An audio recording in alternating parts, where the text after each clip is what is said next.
Merhaba. Karşımda Honor X5 Plus var. Bu videoda size yazılım güncelleme rehberini göstereceğim.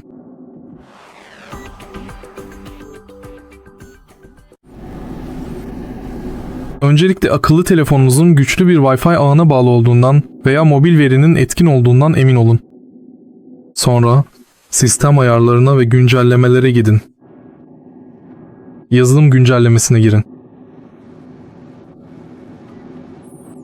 Ve şimdi burada mevcut sürüm bulabilirsiniz. Güncellemeleri kontrol etmek için bu düğmeye basın.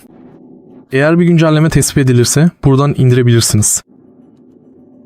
Ayrıca sistem kaynaklarını, parametre sürümlerini ve cihaz ayarlarını da yönetebilirsiniz.